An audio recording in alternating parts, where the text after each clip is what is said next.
Dis à Dieu, je te rends grâce parce que tu es merveilleux. Tu es digne de louange et d'adoration. La Bible dit que toute langue confessera qu'il est le Seigneur. Toute langue. Oh Jésus, que ton nom soit béni, que ton nom soit glorifié. Nous te louons, nous t'adorons, nous célébrons pour le Dieu des miracles, des signes et des prodiges. Que ton nom soit béni. Au nom de Jésus, Korabashata, Rebeshita, Romayataya, Rebeshete, Riketere, Romoshata, Redemoshete, Rebababababa. Zerebesete, Barabashata, Roboshete, Rebeshite, Rebeshete, Rokoboshete, Maramamosha, Merimosa, Zibrose, Robose, Merebe, Kavaya, Maramamosha, Zerebeshete, au nom de Jésus. Alléluia. Bien aimé, nous allons commencer à parler de la femme étrangère.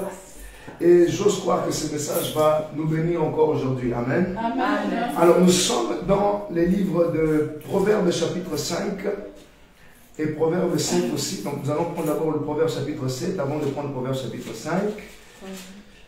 Si quelqu'un peut nous lire directement tous les proverbes, parce que l'importance ici c'est de retenir tous les chapitres qui nous parlent de la femme étrangère. À partir de ça, on peut on peut se déplacer vers d'autres horizons. 5, c'est ça? Oui, le proverbe 5. Et jusqu'où? Et le 7. Donc le proverbe 5. Ok. Je lis au nom du Seigneur Jésus-Christ. Amen. Mon fils, sois attentif à ma sagesse. Amen. Prête l'oreille à mon intelligence. Prête l'oreille à mon intelligence.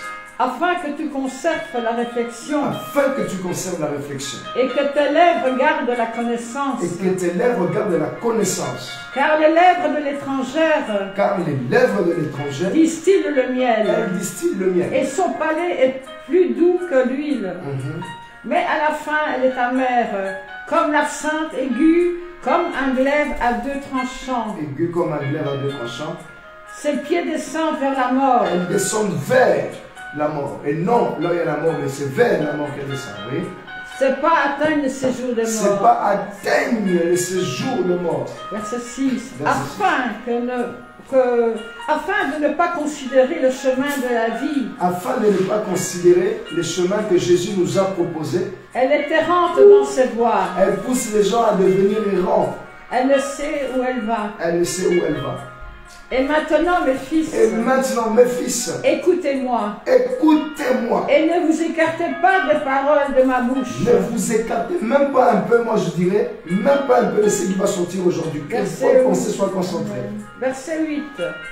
Éloigne-toi du chemin qui conduit chez elle. Éloigne-toi du chemin qui conduit chez elle. Et ne t'approche pas de la porte de sa maison. Et ne t'approche pas de la porte qui te conduit vers sa maison. De peur que tu ne livres ta vigueur à d'autres. Et tes années à un homme cruel. Et tes années à un homme cruel. Verset 10. De peur que des étrangers ne se rassasient de ton bien. De peur que des étrangers se rassasient de ton bien. Et du produit de ton travail. Et du produit de ton travail. Dans la maison d'autrui. Dans la maison de qui? D'autrui. Pas dans ta maison, mais dans celle d'autrui. De peur que tu ne gémisses près de ta faim. De peur que tu ne gémisses près de ta faim. Quand ta chair et ton corps se consumeront. Quand ta chair et ton corps se consumeront. Verset 12.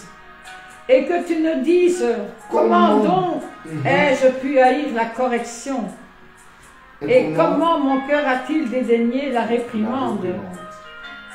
Et puis, comment ai-je pu ne pas écouter la voix de mes maîtres? La voix de mes maîtres.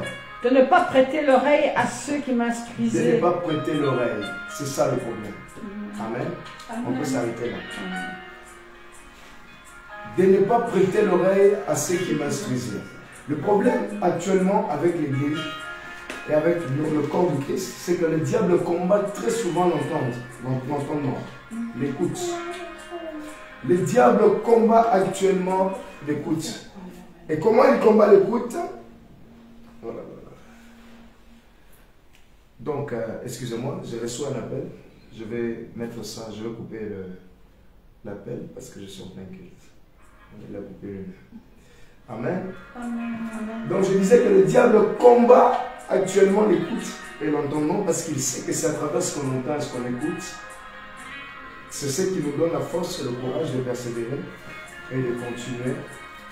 On consomme.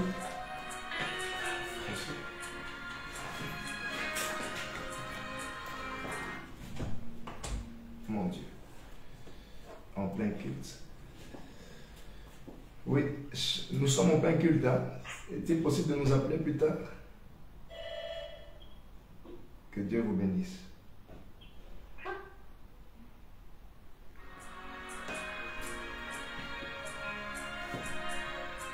Amen. Amen. Est-ce qu'on peut prendre le verset 7, le chapitre 7 aussi? Proverbe 7. Proverbe 7. Oui. Le proverbe 7. Si on peut lire à partir du verset 4 jusqu'au verset 14. 4. Oui, 4 et 14. Je lis au nom de Jésus-Christ. Amen. Donc, dis à la sagesse, tu es ma sœur, et appelle l'intelligence ton amie. Amen. Pour qu'elle te préserve de la femme étrangère, de l'étrangère qui emploie des paroles doucereuses. Oui. J'étais à la fenêtre de ma maison et je regardais à travers mon treillis. J'aperçus parmi les stupides, je remarquai parmi les jeunes gens un garçon dépourvu de sens. Verset 8. Il passait dans la rue près de l'angle où se tenait une de ces étrangères et il se dirigeait lentement du côté de sa demeure. C'était au crépuscule, pendant la soirée, au milieu de la nuit et de l'obscurité.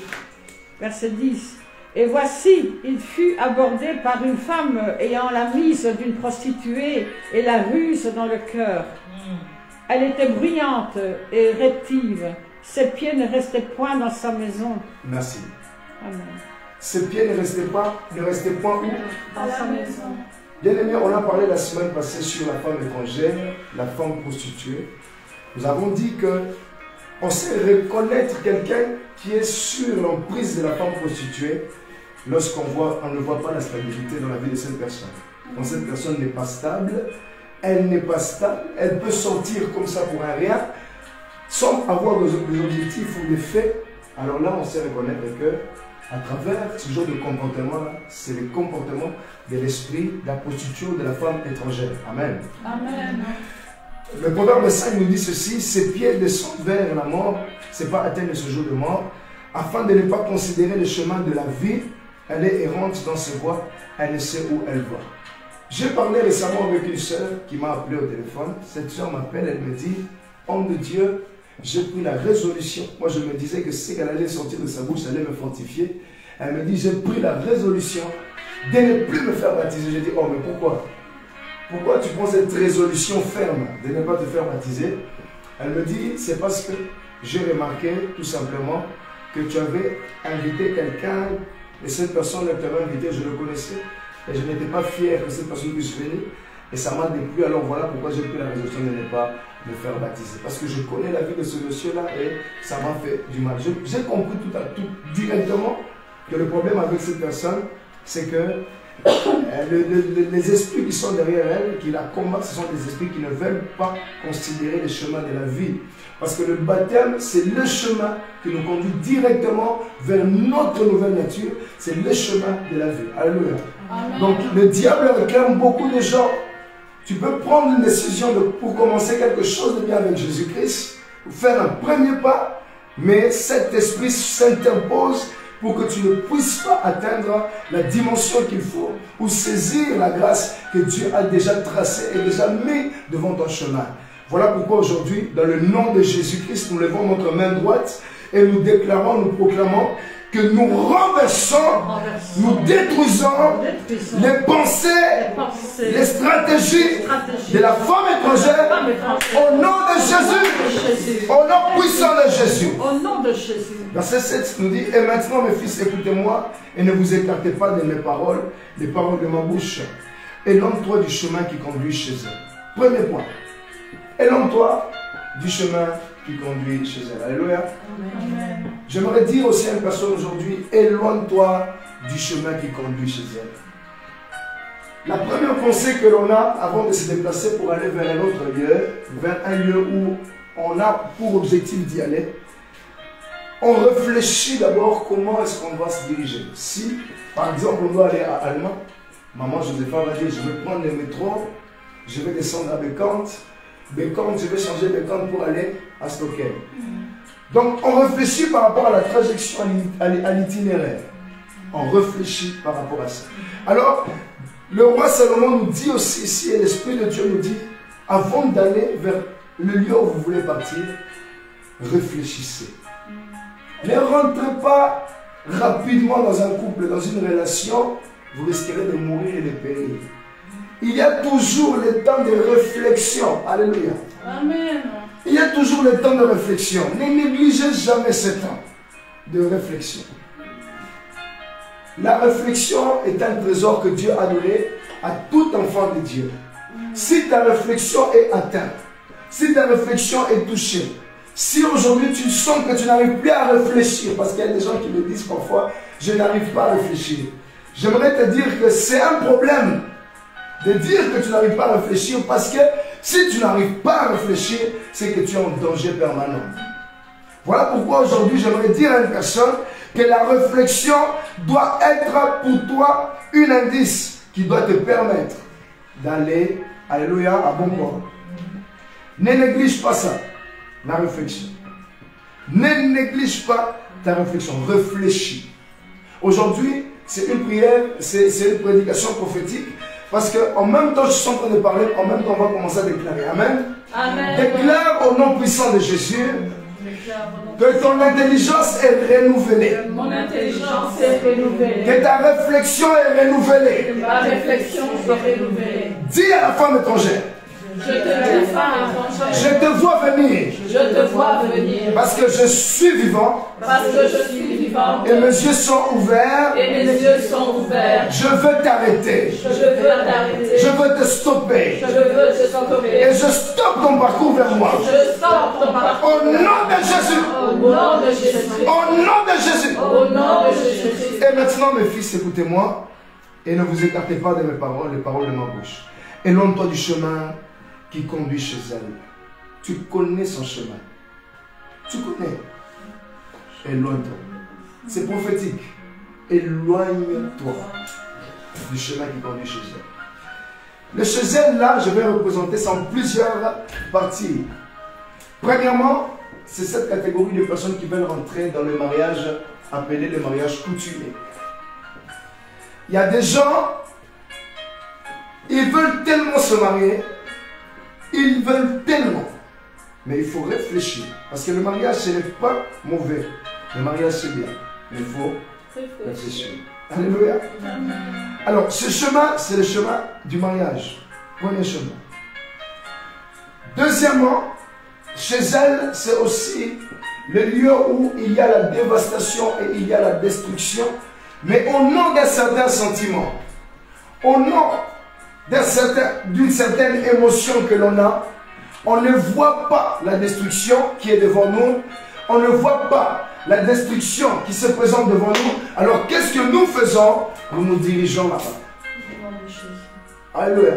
Alors j'aimerais dire à une personne aujourd'hui que le chez elle là doit travailler dans ton esprit. Amen. Amen. Que le chez elle là doit travailler dans ton esprit. Éloigne-toi du chemin qui conduit chez elle. Chez elle, c'est aussi les réseaux sociaux. On a parlé de ça, vous vous souvenez?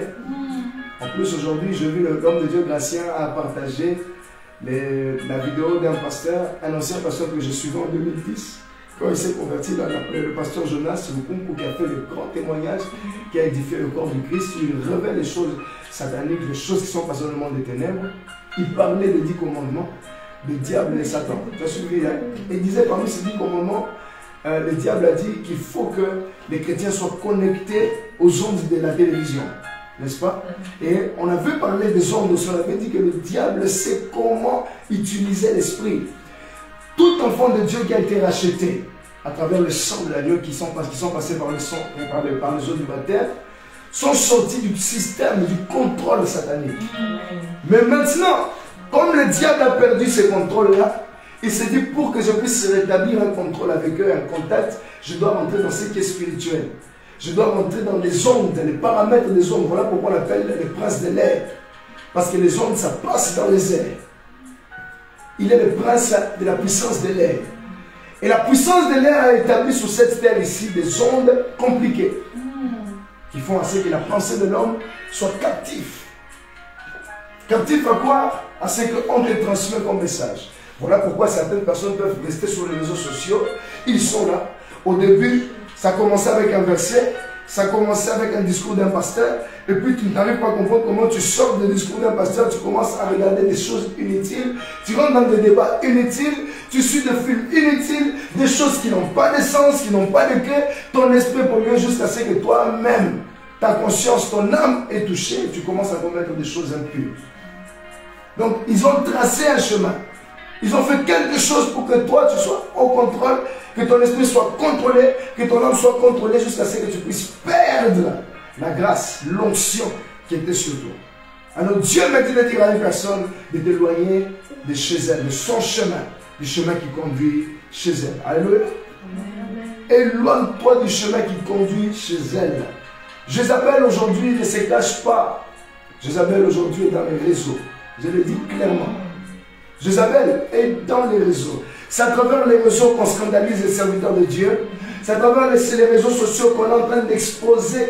Si tu veux savoir qui est qui, rentre dans les réseaux sociaux. On te donne toutes les informations nécessaires, les lieux de l'exposition, où on expose les gens. On t'expose, on expose ta vie. Tu as commis telle chose dans les secrets, mais ça arrive jusqu'aux réseaux sociaux. Sur cette plateforme publique. Donc le diable combat beaucoup de chrétiens à travers les réseaux. Et il faudrait savoir aussi que tout ce qui touche l'essence, tout ce qui touche l'essence détruit la réflexion. Voilà pourquoi les ondes sont des facteurs qui détruisent aussi la réflexion et l'intelligence humaine. Alléluia. Aujourd'hui, nous devons combattre ça au nom puissant de Jésus-Christ. Tu rentres dans le jeûne chez elle, je continue toujours avec chez elle. Tu rentres dans ton jeûne, tu te dis, je vais faire un jeûne de 21 jours. Tu as la capacité le premier jour de commencer ce jeûne-là.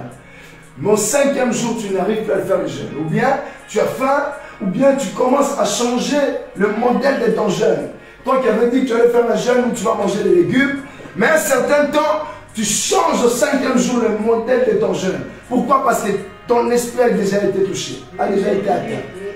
Or, le diable sait que si tu fais ton jeûne de 21 jours selon la promesse et le vœu que tu as fait à Dieu dès le départ, si tu fais ça, tu vas atteindre une dimension, tu vas être libéré, tu auras une réponse favorable. Mais qu'est-ce qu'il fait? Comme il est le prince de l'air, il combat ton jeûne, il modifie ta façon de faire les choses. Il modifie ta prière pour que tu ne puisses pas atteindre ton objectif.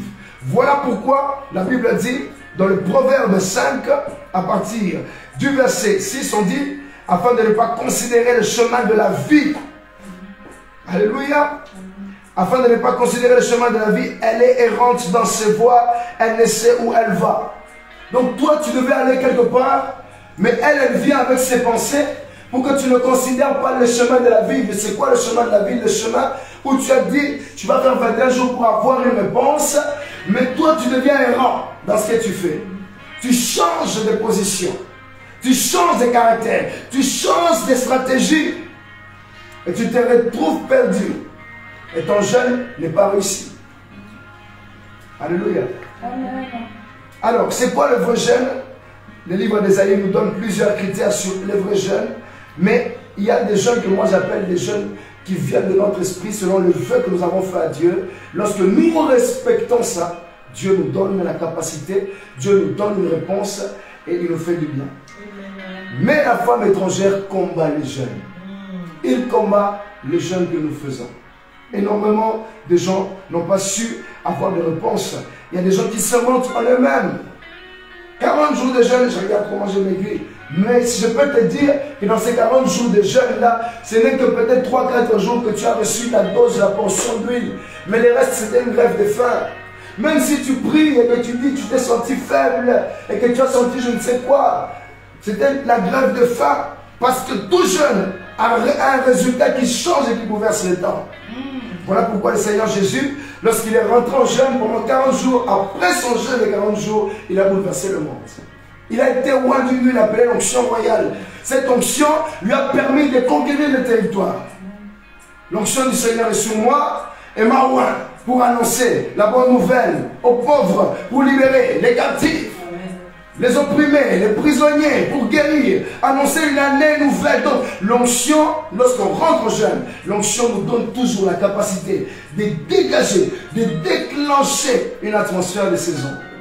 Voilà pourquoi on a déclenché la saison d'Abel. Et maintenant nous rentrons dans une autre saison, la saison où nous appelons, la saison où nous combattons la femme prostituée, la femme étrangère. Alléluia.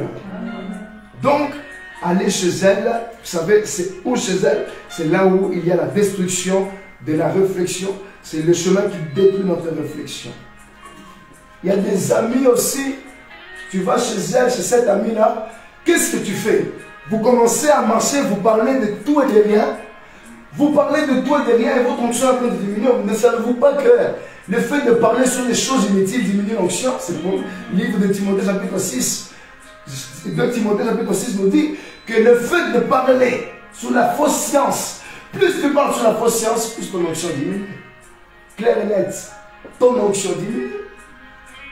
Et lorsque ton onction est diminuée, le reste c'est, tu atteins. Alléluia. Pourquoi le diable combat la réflexion? Parce qu'il sait que l'onction habite dans la réflexion.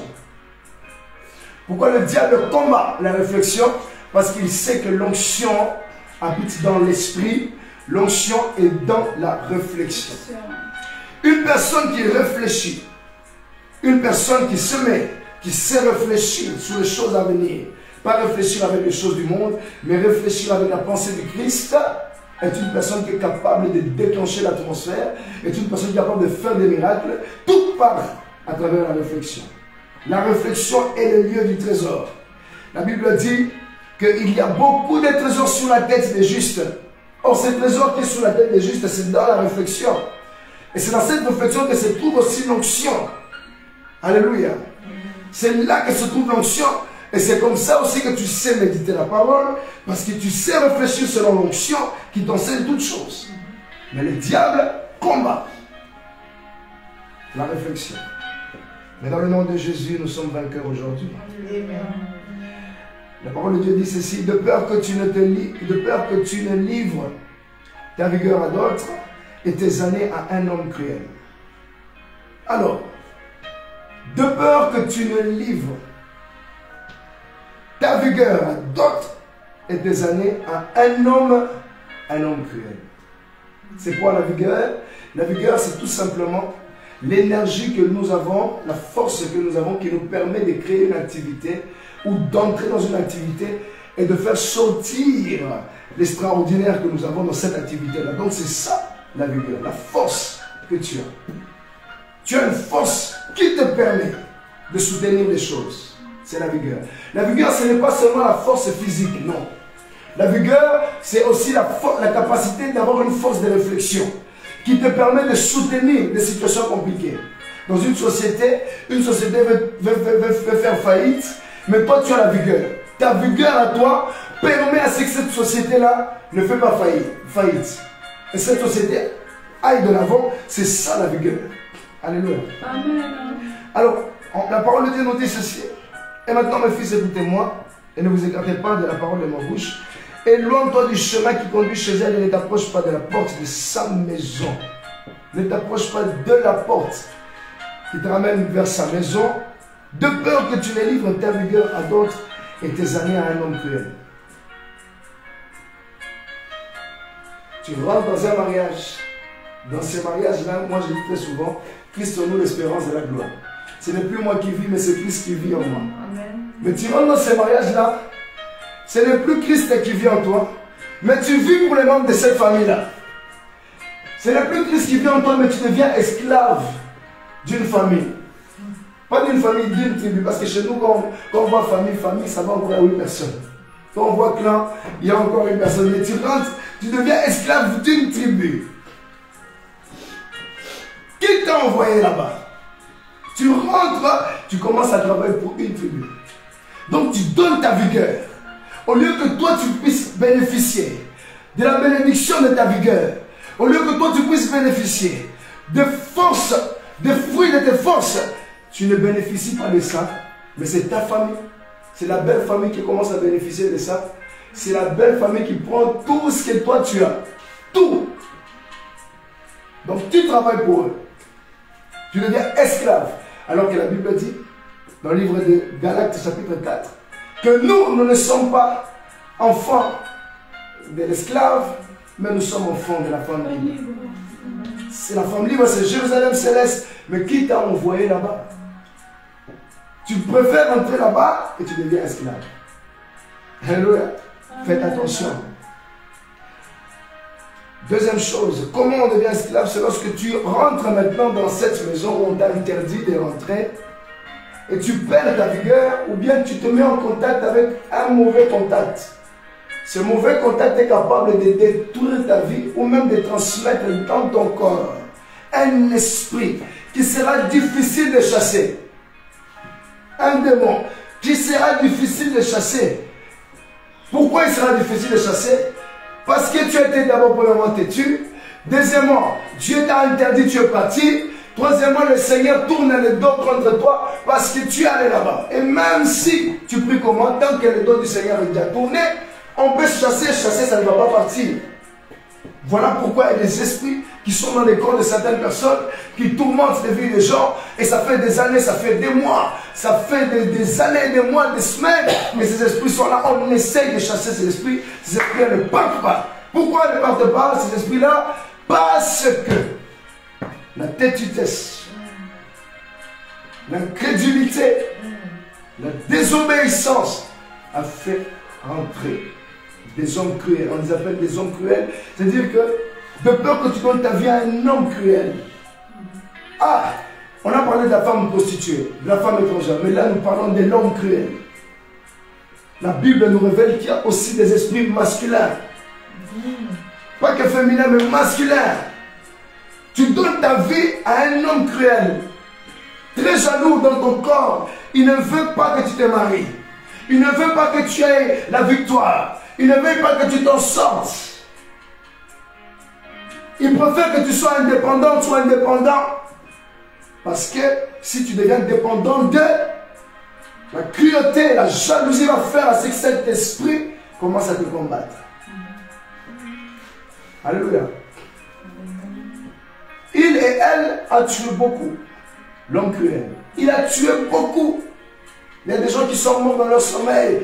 Ces derniers-là n'arrivent pas à se réveiller. Tu essaies, tu te bats, tu n'arrives pas. L'homme cruel est là. Il est cruel. La cruauté, c'est la méchanceté, la haine. Et quand quelqu'un est envahi, quand une femme surtout est envahie d'un esprit comme ça, la personne est souvent aigrie. Elle peut être joyeuse, elle montre, elle sourit, mais dans son cœur, elle n'a pas d'empathie, pas d'amour, pas de compassion. Parce que l'homme cruel est là, dans le cœur. Cruauté. Et c'est cet esprit-là aussi, m'a dit le Seigneur, que c'est cet esprit-là qui est rentré dans le cœur de toute personne qui est sorcier ou sorcière. Je répète, l'homme cruel, c'est la personne qui rend le cœur des hommes cruels vis-à-vis de leurs frères, de leurs sœurs. L'initiation à un monde des ténèbres, c'est à travers l'homme cruel, cet esprit. Je répète des choses, je sais que ça va créer des conséquences dans l'atmosphère, mais nous sommes plus que vainqueurs.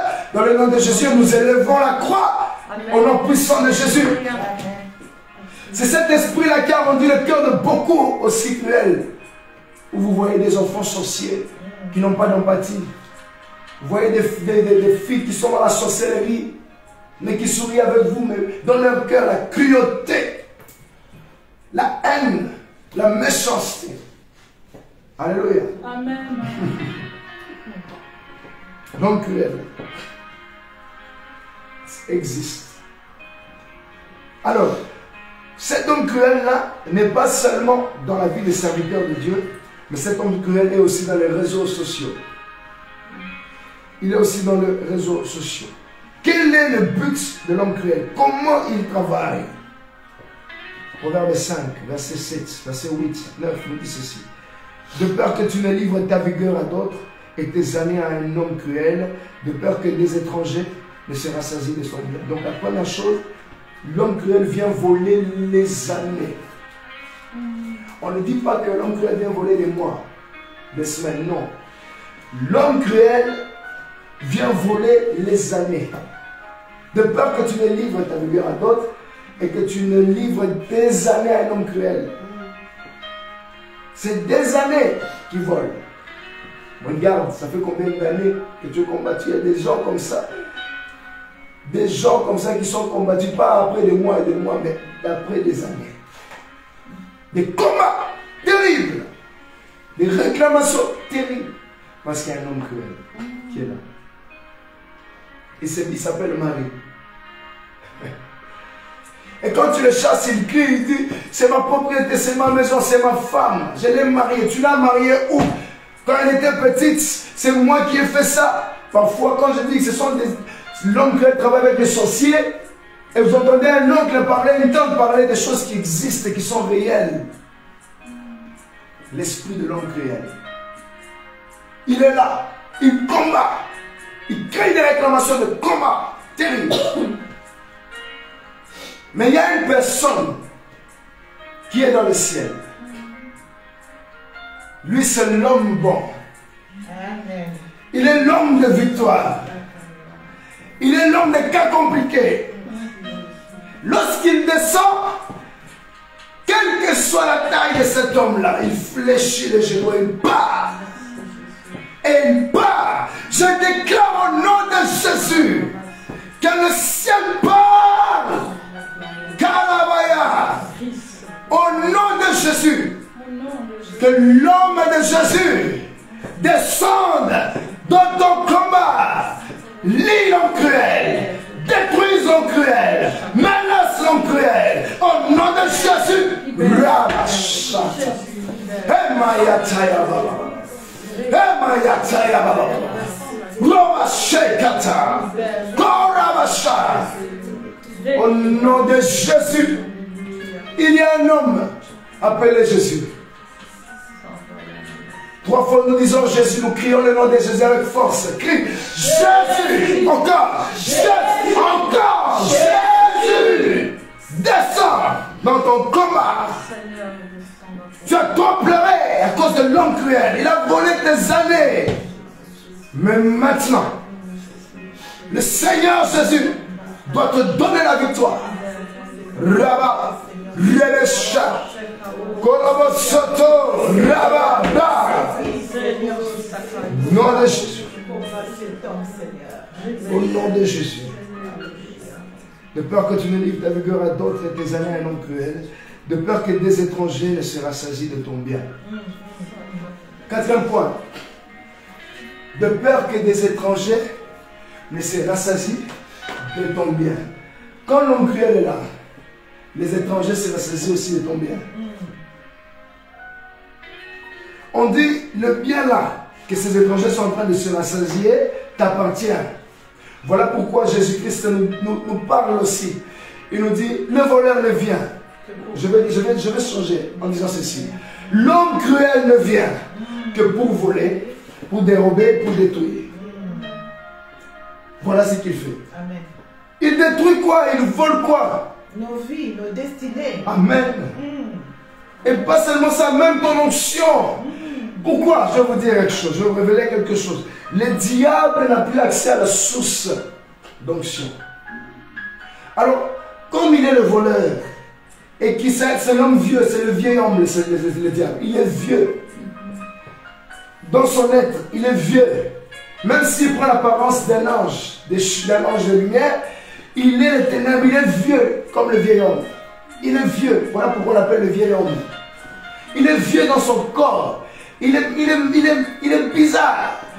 Mais quand il apparaît, il fait, on dirait quelqu'un qui est jeune, l'apparence. Il se déguise en ange de lumière, mais alors qu'il est vieux, il n'a plus de ressources. Mais nous sommes régénérés tous les jours. Nous avons l'onction, la puissance. Et il sait que pour avoir un peu de force, je dois voler ça et là, puiser l'onction. Mais l'onction qui est sur ma vie, allez dire avec moi, l'onction qui est sur ma vie. L'onction qui est sur ma vie est une onction de feu. Est une onction de feu. Tu veux mon onction? Tu veux mon onction? Reçois le feu. Reçois le feu. Au nom de Jésus. Au nom de Jésus. Alléluia. Amen. Ton onction est une flamme de feu. Vous savez que vous avez la capacité dans la prière de devenir semblable à du feu. Vous priez tellement, vous sentez que ce n'est plus vous. Vous priez tellement, vous sentez que c'est le feu. Vous priez tellement, vous sentez que c'est le feu. Tu pries et ton esprit devient semblable à du feu. Il dit, je fais de mes serviteurs une flamme. Pas de flamme, une flamme de feu. Alléluia. Amen. Que ton onction devienne une flamme de feu.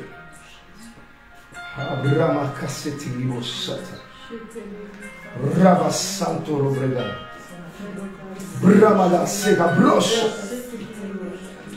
Au nom de Jésus. Verset 10. De peur que des étrangers ne se rassasient de ton bien et du produit de ton travail dans la maison d'autrui. On précise ici. Qui est la personne dont le diable a la capacité de voler, de détruire, d'égorger? C'est toute personne qui est sous son autorité. C'est-à-dire que tu es déjà rentré dans la maison d'autrui. Il y a des gens qui sont allés voir, consulter des marabouts. J'étais sur TikTok récemment, je vous fais rire. Je suis sur TikTok, je regarde rapidement quelques vidéos. Avant, je me disais, bon, je vais vite poster quelque chose. Et après, on me montre un marabout. Maintenant, si tu regardes des marabouts, je vois un marabout en nigérien parlant anglais. Et il y avait tout le monde qui ne dire rien. Je mets sa vidéo, je commence à prier. Je prie. Et moi, je lui envoie, je dis, je paralyse ta vidéo. À chaque fois que je disais ça, comme par hasard, bon, il n'y a pas de hasard. Sa vidéo était paralysée. Je paralyse, la vidéo s'est paralysée. Je paralyse, la vidéo s'est paralysée. Ah, donc c'est quelque chose de spirituel ici qui est en train de se faire.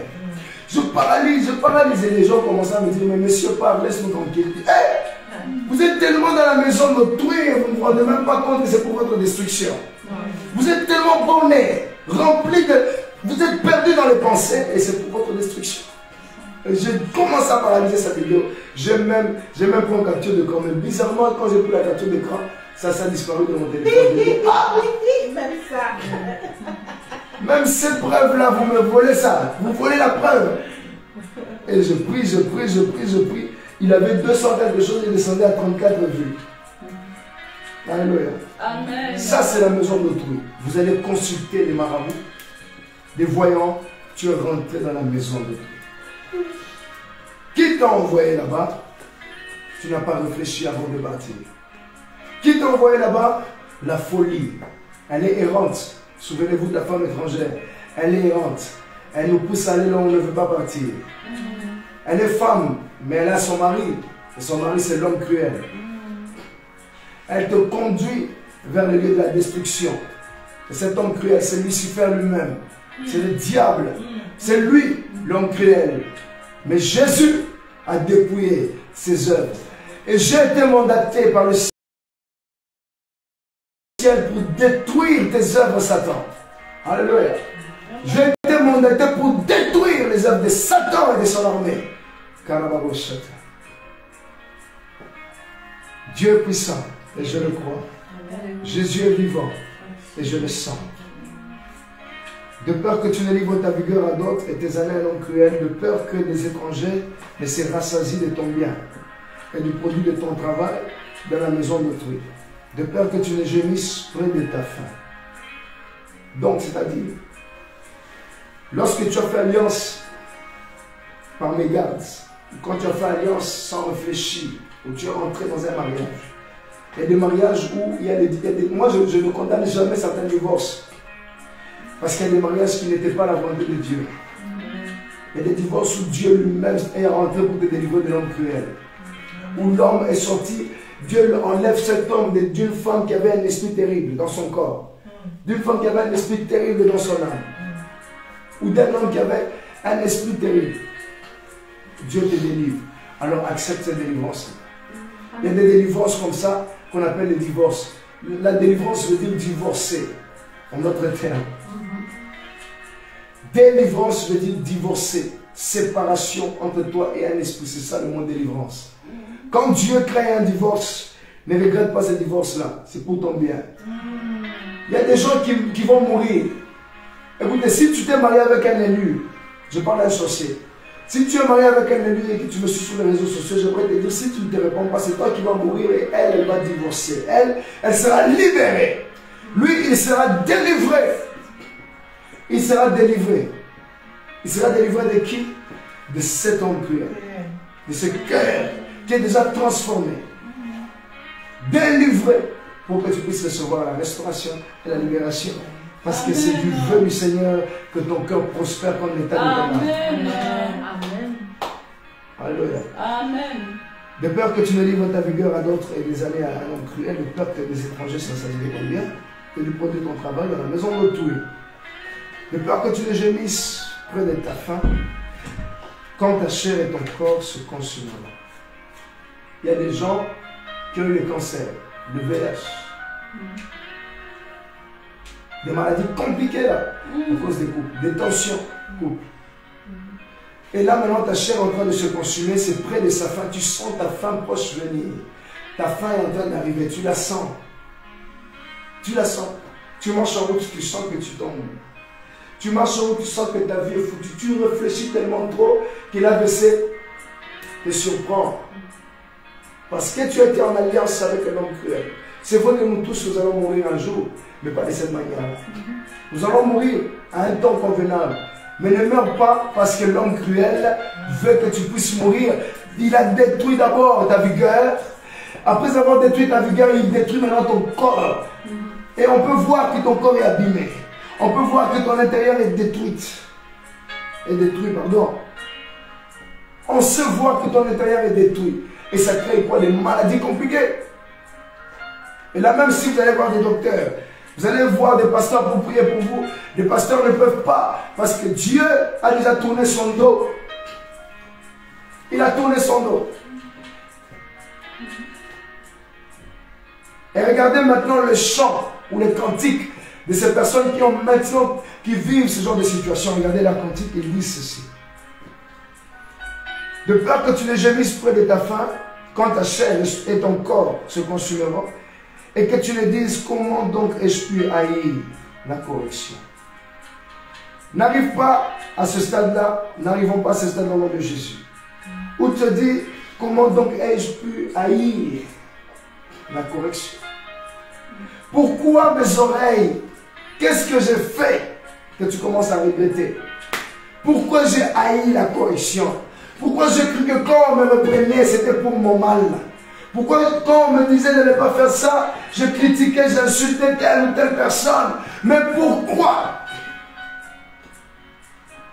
N'arrivons pas à ce stade-là. N'arrivons pas à ce stade-là où nous critiquons. Maintenant, on commence à chanter, mais où est... Pourquoi? Je n'ai pas écouté, je n'ai pas entendu. C'est maintenant qu'il faut entendre. C'est maintenant qu'on se doit être dur avec les âmes pour que les âmes soient sauvées. C'est maintenant qu'il faut entendre. Quand on dit ne fais pas ça, ne le fais pas. Même si ça te fait mal, c'est pour ton bien. Alléluia. Parce que quand tu vas à l'hôpital, quand tu vas faire des visites, ceux qui sont sous le lit des hôpitaux ne sont pas différents de toi qui dors sur ton lit à la maison. Ils avaient une vie comme toi. D'un bon matin, quelque chose leur a touché. Ils ont été atteints. Et se sont retrouvés là-bas. Et même quand certains sont rentrés à l'hôpital, certains se disaient j'allais sortir. Mais d'autres sont restés. Et aujourd'hui, ils ont fait peut-être 3 mois, 4, 5, 2 semaines. Qui t'a envoyé? N'arrive pas jusqu'à là. Et c'est à l'hôpital qu'il y a des cantiques, je vous assure. Les meilleurs cantiques actuellement, ce n'est pas Moïse Millet, ce n'est pas Majab ou Gospel. Non, c'est à l'hôpital où on chante des cantiques. Ou quand tu vas à l'hôpital, tu entends le cantique d'une personne, ça te transforme. Il y a des cantiques à pour but de transformer ta vie radicalement. Et c'est à l'hôpital où tu vas sentir qu'il y a des cantiques qui te font réveiller. Il y a des chants qui te changent, qui changent tes émotions, qui changent ton caractère et ton comportement. Tu te dis, moi je n'ai rien. Je ne suis pas comme ces personnes-là. Qu'est-ce que j'ai le plus important? Qu'est-ce que j'ai? C'est à l'hôpital. Il y a des gens qui travaillent dans le domaine médical. Travaillent dans le domaine médical et vous savez. Maman Josépha. Et vous savez que ce n'est pas évident. Amen. C'est à l'hôpital qu'il y a des cantiques comme ça, des cantiques bizarres. Des cantiques d'espoir, d'espérance. Il y a même des gens qui disent, Seigneur, si tu me sors d'ici, je te promets que. Mais malgré ça, il passe une heure. Le jugement, l'hôpital peut être un jugement. L'hôpital peut être un jugement. Je répète, l'hôpital peut être le préjugement C'est là que tu attends ton départ. Dans mon frère. C'est là que tu attends ton départ. C'est là que tu attends ton départ pour le séjour de mort. C'est là que tu attends ton départ pour la mort. Mais quand on te parlait, quand on te disait attends, écoute, on prêchait la bonne nouvelle, tu n'entendais pas. Tu t'es moqué, tu insultais, tu critiquais. Mais là maintenant tu es à l'hôpital, tu chantes quel cantique? Il y a deux cantiques qui se chantent, le cantique de mort et le cantique de vivant. Il y a un autre qui est à l'hôpital. Dieu a dit, va, maintenant je viens te prendre. Il chante un cantique en disant, Seigneur, si aujourd'hui je suis prêt, viens me prendre. Viens me prendre, je suis prêt, je suis prête. Viens me prendre, je vais monter. Hallelujah, glorify the Lord. Mais il y a d'autres personnes, ils savent que c'est trop tard. On leur a parlé du baptême, ils ne voulaient pas entendre. On leur a parlé de la conversion. À cause de telle personne, je ne me fais pas baptiser. À cause de telle situation, je ne vais pas me faire baptiser. Mais maintenant, quand tu seras à l'hôpital, il sera trop tard. Trop tard. C'est maintenant. Il dit, de peur que tu ne dises, que tu n'arrives jusqu'à ta fin. Trop tard. Verset 5. Et comment mon corps a-t-il dédaigné la réprimande? Comment mon corps? Comment moi, mon corps, a pu dédaigner la réprimande? Je suis beau, je suis belle, c'est bien. Tu es beau, tu es belle, c'est bien. Mais n'oublie pas qu'il y a une maladie appelée le cancer de peau. Amen. N'oublie pas qu'il y a une maladie qui fait maigrir, qui te fait oublier ce que tu es. Ce corps ici ne nous appartient pas. Ce corps appartient à son propriétaire qui s'appelle la terre. Ce corps ici appartient à la terre. N'oublie jamais que même quand tu marches sur la terre et que tu frappes sur la terre sait que celui qui frappe sur moi m'appartient. Alors, travaille pour le salut. Alors voilà pourquoi j'aimerais dire aujourd'hui que ta pensée doit changer parfois. Ça ne sert à rien. Le corps ici n'est rien sans le Saint-Esprit. Comment mon cœur a-t-il pu dédaigner la réprimande? Comment ai-je pu ne pas écouter la voix de mes maîtres? Il y a plusieurs catégories de maîtres. Le premier maître, c'est la voix intérieure que l'on entend. Le premier maître qui nous parle tous les jours, c'est la voix intérieure. C'est le Seigneur Jésus-Christ qui nous parle à travers notre voix intérieure. Le deuxième maître, c'est la parole de Dieu que tu médites. Le troisième maître, c'est l'homme de Dieu qui te prêche la parole. Le quatrième maître, c'est les épreuves que tu as dans la vie. Le cinquième maître, c'est les échecs que tu as eus récurrents. Les échecs que tu as eus. Ça c'est quoi? Chaud. Le cinquième maître, c'est les épreuves, les échecs. Alléluia. Les échecs que tu as eus dans la vie, c'était aussi un maître. Alléluia. Amen. Le sixième maître, ce sont les parents que Dieu nous a donnés. Non, ne regardez pas le défense, c'est pas grave, même ça se peut. Le sixième maître, c'était les parents que Dieu nous a donnés. Dieu t'a donné les parents. Tu manques du respect à ton père à cause de la société. Tu manques du respect à ton père à cause de cette société pourrie. Tu manques de respect à ta mère à cause de la société pourrie. Il y a des gens qui n'ont pas de père, il y a des gens qui n'ont pas de mère. Mais toi, tu as un père, tu as une mère qui t'éduque, qui veut t'aider. Mais toi, tu manques du respect, il n'y a pas de problème. La vie nous enseigne. Il n'y a pas de problème. La vie nous enseigne. Je me suis retrouvé dans une situation un jour où je disais, où est mon père, où est ma mère? Mon père et ma mère ne pouvaient pas m'aider. Ils étaient loin. Mais Dieu s'est souvenu de moi. Alléluia. Tu te moques de ton père, tu te moques de ta mère, pas de problème. Ce sont des maîtres que Dieu a établis pour t'aider. Regardez cet homme Regardez comment Salomon dit, il dit ceci.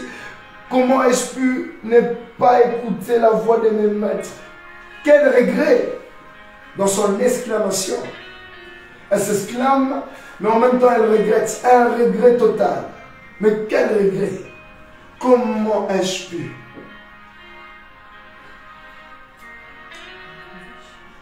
Comment? Quand on te parle, tu ne veux pas écouter. On te dit ne fais pas ça, tu ne veux pas écouter. Mais il arrivera un temps où tu diras comment. Le pourquoi et le comment, quand on te parle, tu ne le sens pas. Mais c'est quand tu seras seul, quand tu vas vivre des moments difficiles, que tu vas dire comment, pourquoi. Aujourd'hui, Dieu te tend la main, tu ne veux pas l'écouter. Mais quand il va se tourner, la Bible dit dans le livre de Proverbes, chapitre 1, je peux le lire, il dit que je vous ai tendu la main, vous n'avez pas saisi ma main. Moi aussi, je me moquerai. Il a dit, je me moquerai de vous. Vous crierez, je ne répondrai pas. Ça, c'est Salomon qui le dit, j'aime beaucoup. Quand Dieu se moque de toi, tu t'es moqué de lui, ok. Mais le jour où il va se moquer de toi, ça peut prendre 2 semaines et tu passes, c'est fini. Et dans ces 2 semaines, tu te poseras toutes les questions nécessaires. Mais il y a des gens, je vous assure, il y a des gens sous cette terre ici. Il y a des gens. Tu vas vivre le séjour de mort et l'enfer avant même de rentrer en enfer. C'est-à-dire que tu demandes pardon à Dieu, il ne t'entend pas. Tu le pries, il ne t'écoute pas. Il a déjà ouvert la porte du séjour de mort et tu sais que tu es en train d'y aller. Tu sais que tu es en train de partir. Si aujourd'hui tu dois changer de position, de direction et tu dois écouter, tu dois être obéissant à tes maîtres. La Bible dit soyez soumis à vos maîtres, c'est important. Soyez soumis en toutes choses. Obéissez à vos maîtres. Combien sont morts du coronavirus? Ils n'ont pas écouté le gouvernement. Ne sortez pas, ne vous faites pas des rassemblements. Oh non, c'est pour notre malheur. Ils veulent nous nuire, ils veulent nous détruire. Tu es sorti, certains sont sortis, se sont rassemblés, ils ont eu le corona, ils sont partis, ils sont morts. Parce que tu n'as pas écouté ton maître. 8e maître, c'est l'État. La Bible dit, soyez soumis à toute autorité. C'est l'autorité qui règne dans l'État. C'est un maître aussi, cette autorité. Essayez, vous allez voir. Combattez, vous allez voir. Le Seigneur Jésus a été livré par une autorité. Ponce Pilate. C'est lui qui a décidé en dernier. Ponce Pilate. Ponce Pilate. Hérode était là. Ponce Pilate était là. C'est lui qui a décidé. Élie était prophète, mais Élie avait peur de Jézabel. Élie était prophète, il avait peur d'Akab. Jean-Baptiste était le dernier prophète, mais il a été décapité à cause d'une personne. L'autorité. Il ne faut pas blaguer. Cher pasteur, cher homme de Dieu, ta dimension que tu as, garde-la. Sois sage. Ne va pas commencer à combattre une autorité. Tu es qui? Il y a un homme de Dieu qui avait un fils à lui qui était gouverneur dans une province. Ce gouverneur-là va commencer à... Il va reprendre des gens. Alors, un frère de la même église va aller parler à ce gouverneur-là. Le gouverneur l'a ramené en prison. Il rentre en prison, le fouette. Il dit, mon prie, on sort. Et puis, il appelle, donc le monsieur qui est en prison appelle le papa spirituel. Et le papa spirituel va lui dire, l'autorité que j'ai sous ce gouverneur, ce n'est pas toi qui as cette... Tu n'es pas cette personne-là, tu n'as pas cette autorité-là.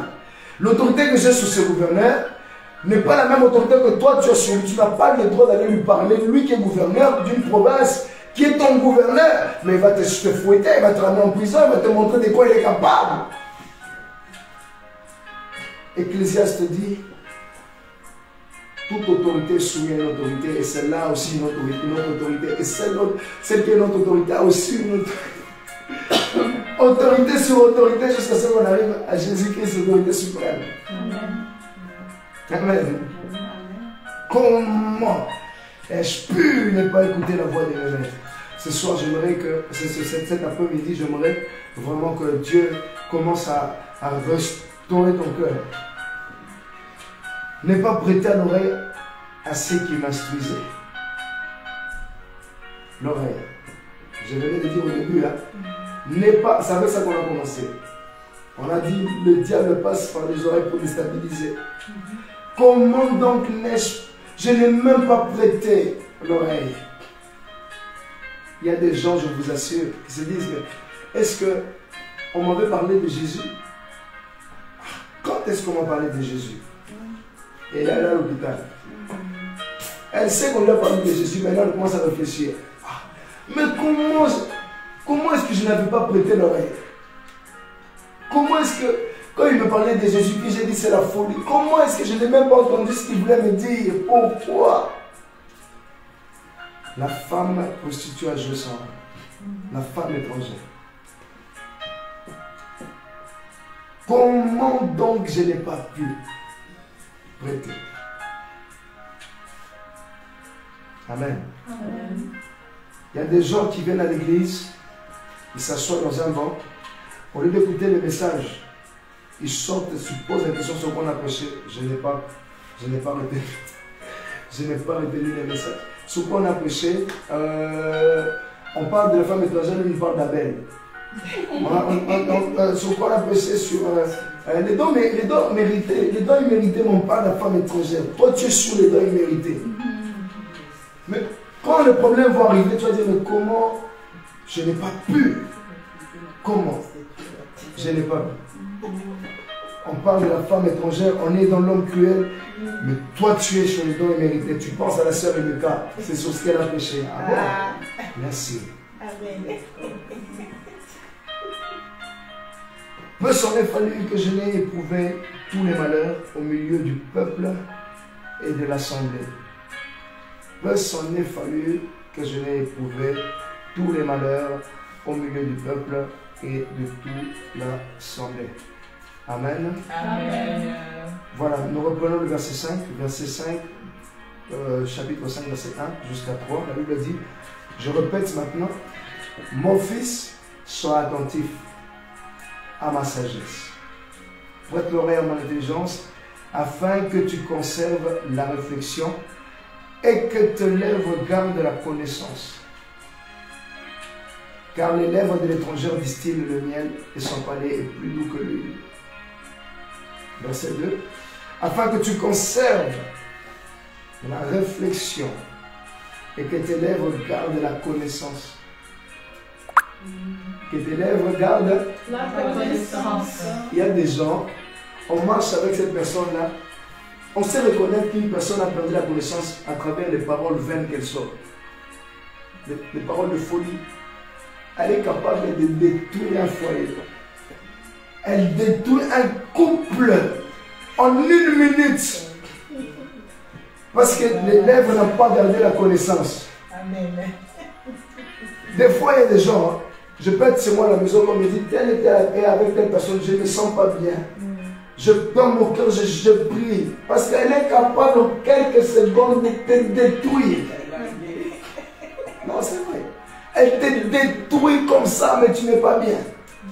Parce qu'elle n'a pas gardé la connaissance. Mais le vœu de mon cœur est que Dieu nous donne la connaissance. Amen. Nous puissions tous avoir la connaissance pour ne pas détruire les autres, mais que nous puissions les protéger. Amen. Afin que tu conserves la réflexion, que tes lèvres gardent la connaissance. Car les lèvres de l'étranger distillent le miel. Ça distille le miel, c'est-à-dire que du miel. Ça goûte le miel et ça adoucit les cœurs.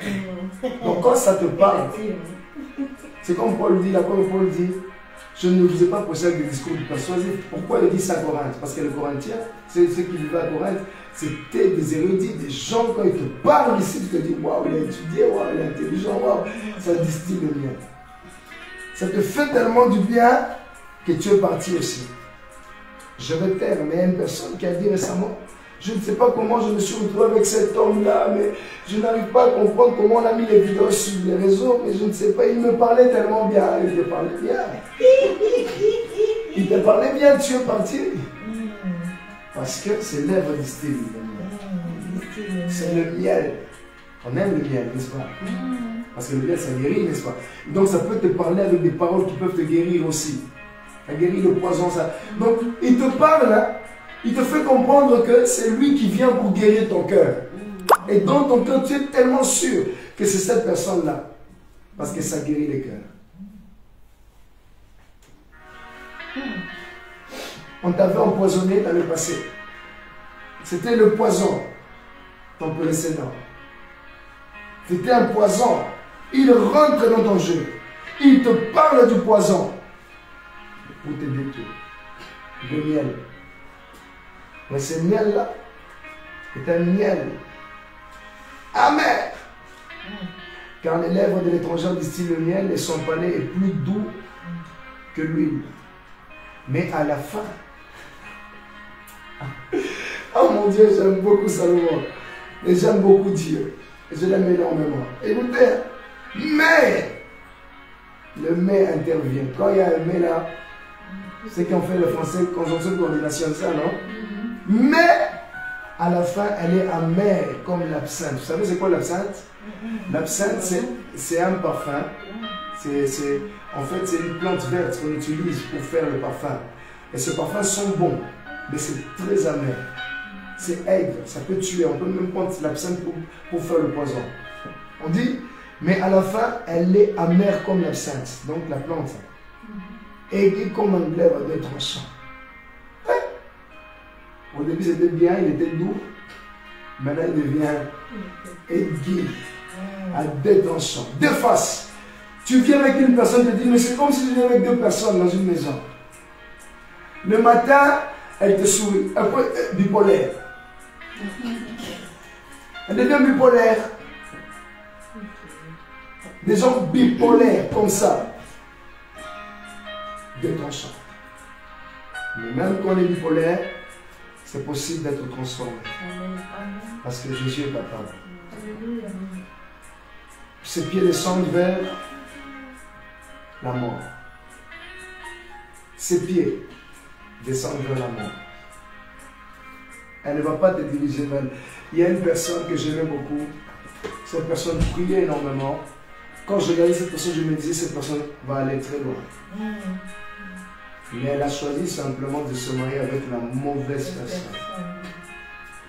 Elle a choisi simplement de rentrer dans une amitié qu'il ne fallait pas, et c'est fini. Elle est devenue même plus pire que la personne qui l'a ramenée. Donc, c'est elle qui encourage les autres à devenir pire. Et quand tu lui parles de Dieu, elle dit, j'étais avec vous, j'ai prié avec vous, je connais la parole de Dieu. Tu connais la parole de Dieu, mais ton intelligence n'est pas renouvelée. Quelqu'un qui dit, qui vit dans le péché, qui se permet de boire l'alcool et qui te sort des versets bibliques, tu penses que c'est avec quel verset? Qui boit, il est tellement ivre et il te sort des versets, vous pensez que c'est avec quel esprit? Même les pitons, c'est péché. Hein? Le diable, c'est péché. Le diable, il peut vous parler avec des discours personnels, vous croyez que c'est il est un ange dessus, il sait que c'est déguisé en ange de lumière. Il prend la parole, mais il n'a pas de révélation. Mieux vaut la fin d'une chose que son commencement, c'est ça la parole. Mieux vaut la fin d'une chose. La Bible a dit, mais tu peux boire, mais tu ne t'enivreras pas du vin. Ils ont des discours seulement. Ce sont des discours. Faisons attention. Dans le nom de Jésus. Amen. C'est pas atteindre ce jour de mort, afin de ne pas conserver le chemin de la vie. Donc, on dit que c'est pas atteindre le séjour de mort. Quand le séjour de mort envahit la vie d'une personne, on sent même que sa vie de prière diminue. Tu es mort. J'avais parlé de plusieurs types de mort. On m'avait posé une fois la question de savoir, mais pourquoi on dit l'esprit de mort? Oui, l'esprit de mort existe. Parce que tout esprit qui n'est pas de Dieu est un esprit mort. Les esprits de mort, c'est tout esprit qui n'a pas la vie. Nous avons un esprit vivant. Nous avons un esprit, l'esprit que nous avons en nous est vivant. Elle vit. Que tous ceux qui respirent nous, le Seigneur. Donc, je vais même aller plus loin. les vivants louent le Seigneur, mais les séjours de mort, David le dit dans le livre de Proverbes et dans le livre de Psaumes, on dit que dans les séjours de mort, qui te louera? Parce que dans les séjours de mort, on ne loue pas. Il n'y a pas de vie, c'est la mort qui règne. Donc tout esprit qui combat ta vie est un esprit de mort. L'impudicité, quand tu te livres à l'impudicité, sache que c'est déjà un esprit de mort. Le mensonge, c'est un esprit de mort. Un esprit impur, c'est un esprit de mort. Parce qu'elle ne peut pas te donner la vie, mais elle te donne que la mort. Et quand la mort est là, c'est la destruction. La destruction, la dévastation. La vie de prière, elle diminue. C'est la mort. Vous savez qu'il y a des gens qui transportent la mort dans le corps. Les serviteurs de Dieu qui transportent la mort. Il suffit simplement que tu tombes avec lui, c'est fini. Tu es fini. Fini. Parce qu'il se déguise maintenant dans les lumières. Des servants de Dieu. Au Nigeria, il y a une femme qui appelle des hommes de Dieu pour coucher avec. Et ces hommes, quand ils tombent, c'est fini, leur onction est partie. Leur grâce est partie. Faisons attention. Faisons attention. Voilà pourquoi le vœu de mon cœur, j'ai fini mon message. Le vœu de mon cœur est que Dieu donne, suscite à la lumière du monde des gens qui ont un esprit de discernement très élevé. Un esprit très élevé. Pendant que je parle, je vois que Dieu est en train de le faire au nom de Jésus. Et un esprit de sagesse. Que Dieu nous donne la sagesse. L'amour, le discernement et la sagesse. Et surtout, l'humilité.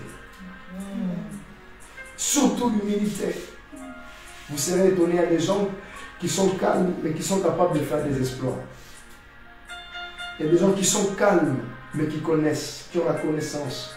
Ça ne nous tue en rien. Au contraire, ça nous aide à avancer, à devenir puissants. Alléluia. Amen. On doit être humble. Il y a une prophétesse un jour qui a prophétisé sur moi. Elle a dit, l'humilité va les caractériser. Moi, je me disais, moi, David Moulongo, être humble, jamais de la vie, c'était une insulte. Mais voilà, Dieu m'a brisé. Il m'a bien brisé même. Très bien. Et je le crois. Et on doit rester comme ça. L'humilité doit nous caractériser. Tu sais de quoi tu es capable, mais tu es humble. L'humilité. Je finis mon message avec l'humilité. Bien aimé, l'humilité, c'est la guérison du cœur. Amen. Un serviteur de Dieu, ce n'est pas celui qui démontre qu'il est serviteur de Dieu, mais c'est celui qui est humble du cœur. On ne sent pas qu'il est là. Quand il est là, on sent qu'il est effacé. Un serviteur de Dieu, c'est celui qui est humble. C'est celui qui a un cœur humble. Un homme loin est humble. Je pleure le prophète Tibi Joshua. Je l'ai beaucoup aimé, moi, énormément. Il était humble. Et c'était un homme qui a fait des grands miracles. Même jusqu'à présent, aucun pasteur ne peut faire comme lui. Jusqu'à présent. Il est mort, mais sa vie parle jusqu'à présent. Il a fait des miracles terribles. On l'a traité de tous les noms. Magicien, occultiste, luciférien, etc., etc. Et qui le traitait de ça, les orgueilleux? C'est qu'il n'arrivait pas à faire ce que lui faisait. Un homme humble. L'humilité doit nous caractériser en toutes choses. Vous voulez que Dieu vous parle de manière audible, soyez humble. Parce que le contact de Dieu avec le corps, ça s'appelle l'humilité. Le contact spirituel de Dieu avec l'homme, ça passe à travers l'humilité. Quand quelqu'un humilie son corps dans le jeûne, Dieu parle plus rapidement. Mais au lieu de commencer à tout le temps jeûner pour que Dieu te parle, sois humble. Amen.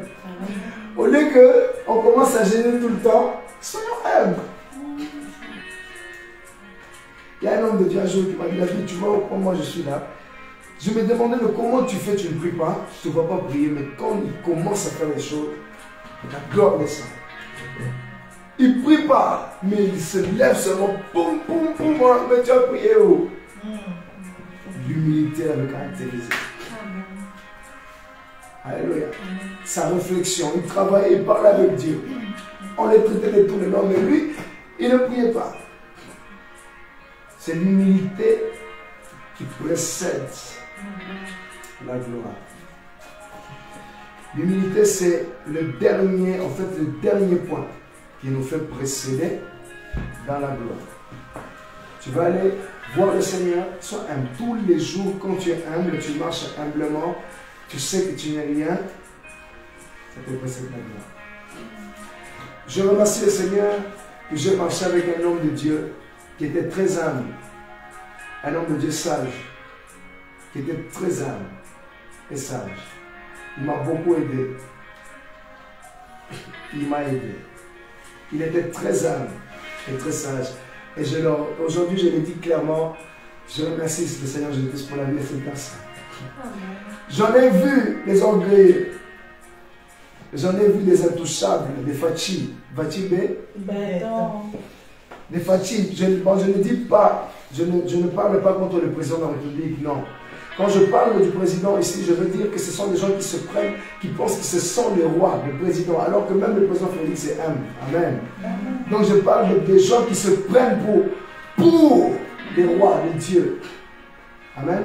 Je n'ai rien contre le président, je l'aime énormément et je ne peux pas me permettre d'attaquer le président de la République. Mais je dis ici, ce sont des gens qui se prennent comme des rois, qui croient que c'est eux les présidents de la République. Non. On doit d'abord te voter, on doit t'élire, tu dois passer. Il y a un peuple qui doit te choisir, il y a des nations qui doivent choisir, tu dois avoir la confiance des gens. C'est important. Que Dieu me pardonne si je m'en parle. Amen. Amen. Nous sommes arrivés à la fin, nous allons prier, nous lever nous disposer devant le Seigneur, nous prendre grâce. Oh Seigneur, nous te rendons grâce pour ce message. Nous te disons merci parce que tu es fidèle. J'appelle quelqu'un, attendez, on va le couper. S'il y a quelqu'un aujourd'hui qui a perdu sa raison, et tu sens que tu as perdu la raison de vivre, j'aimerais que là où tu es, que tu sois disposé, s'il y a quelqu'un qui est connecté. S'il n'y a personne, je sais que tu suivras ces directs. J'aimerais que tu dises avec moi, Seigneur Jésus, Seigneur Jésus, j'ai écouté ton message. J'ai écouté ton message. Et j'ai entendu ton message. Et j'ai entendu ton message. Le vœu de mon cœur aujourd'hui. Le vœu de mon cœur aujourd'hui. Et je viens vraiment humblement, Seigneur. Et je viens vraiment humblement, Seigneur. Et que tu me relèves. Et que tu me relèves. Que tu me rétablisses. Et que tu me rétablisses. Que tu me rétablisses. Que tu me rétablisses. Que tu me restaures. Que tu me restaures. Fais de moi, Seigneur. Fais de moi, Seigneur, une lampe pour cette nation. Une lampe pour cette nation. Protège mon âme. Protège mon âme. De l'homme cruel. De l'homme cruel. Protège mon âme. Protège mon âme. De la femme étrangère. De la femme étrangère. Au nom de Jésus. Au nom de Jésus. Couvre-moi par ton sang. Couvre-moi par ton sang. Menace. Les étrangers. Les étrangers. Qui se lèvent contre moi. Qui se lèvent contre moi. Mais une barrière de feu. Mais une barrière de feu. Entre moi et eux. Entre moi et eux. Fais prospérer maintenant. Fais prospérer maintenant. Mes mains, mon cœur, ma vie, au nom de Jésus. Au nom de Jésus. Oh Jésus, l'homme juste. Oh Jésus, l'homme juste. L'homme fidèle. Le témoin fidèle. Le témoin fidèle. Tu connais les désirs de mon cœur. Tu connais les désirs de mon cœur. Tu as dit dans ta parole. Tu as dit dans ta parole. Que l'Éternel connaît les voies de l'homme. Que l'Éternel connaît les voies de l'homme. Comme tu connais les voies des hommes. Comme tu connais les voies des hommes. Mais sur mon chemin. Mais sur mon chemin. L'homme qui va restaurer ma vie. L'homme qui va restaurer ma vie. La femme qui va restaurer ma vie. La femme qui va restaurer ma vie. Mais sur mon chemin. Mais sur mon chemin. La restauration. La restauration. La bénédiction. La bénédiction. La réussite. La réussite. La victoire. La victoire. Le succès. Le succès. Au nom de Jésus. Au nom de Jésus. J'aimerais maintenant, Seigneur. J'aimerais maintenant,